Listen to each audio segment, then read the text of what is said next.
Alors, je suis Stéphane Krumpner, directeur régional de Sogea Environnement pour la région Sud-Est. Et je suis le sponsor de l'ambition RSE 2030, être un acteur innovant du traitement de l'eau. Alors aujourd'hui, je suis venu avec cet objet. Ce sont des billes de polystyrène recyclées qui sont issues de bassins que nous avons refait à Lyon, à Pierre-Bénite, sur une station d'épuration, et qui témoignent de ce qu'on peut faire en termes d'économie circulaire et en termes de prévention de l'environnement avec des matières issues de stations d'épuration. Alors cette ambition pour moi, à titre personnel, elle a trait à l'eau bien évidemment. Alors l'eau c'est notre métier et c'est aussi notre responsabilité sociétale. Mais à titre personnel, être acteur innovant dans le traitement de l'eau, c'est pour moi bien plus qu'un objectif technique, c'est une mission essentielle pour préserver une ressource vitale. Alors l'enjeu pour Sogea Environnement, c'est de se donner les moyens d'élaborer une offre qui soit plus sobre en énergie et plus sobre en foncier. Alors pour cela, il nous faut sélectionner des équipements et des procédés qui consomment moins.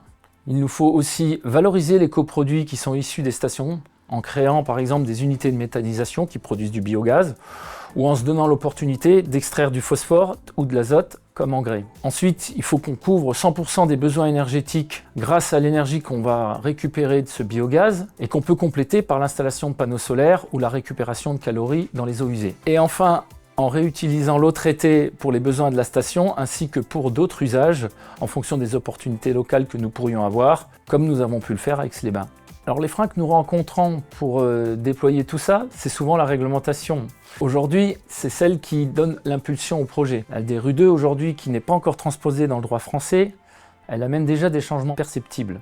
On constate par exemple une prise de conscience au niveau de nos clients qui vise à construire des stations plus performantes en termes de traitement et avec plus de valorisation. Et tous ces objectifs que nous sommes fixés, ils sont concrètement en adéquation avec cette nouvelle réglementation.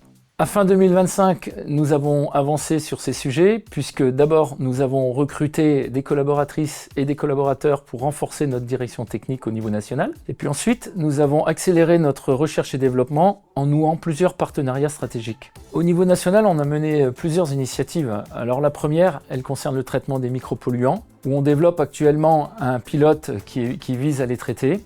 Ensuite, sur la sobriété énergétique et foncière, nous travaillons avec la société Excelio sur le traitement boue granulaire grasse pour viser à réduire la taille de nos stations d'épuration. Nous avons plusieurs constructions en cours, 3 exactement. Bien sûr, au niveau local, nous avons aussi pas mal d'initiatives. Les principales que je puisse citer, c'est le développement par l'IA d'un outil qui va permettre de piloter les stations d'épuration et de réduire la consommation énergétique. Alors on teste cet outil dans des stations qu'on exploite actuellement, qui sont en Ardennes ou en Île-de-France. Et enfin, on mène avec Vinci Autoroute un projet qui s'appelle Reud by Vinci, qui consiste à traiter l'eau de sortie des stations d'épuration pour alimenter le matériel de chantier, qui peuvent être par exemple des rabouteuses ou des finishers. Et c'est une solution qui permet de s'affranchir d'utilisation de l'eau potable.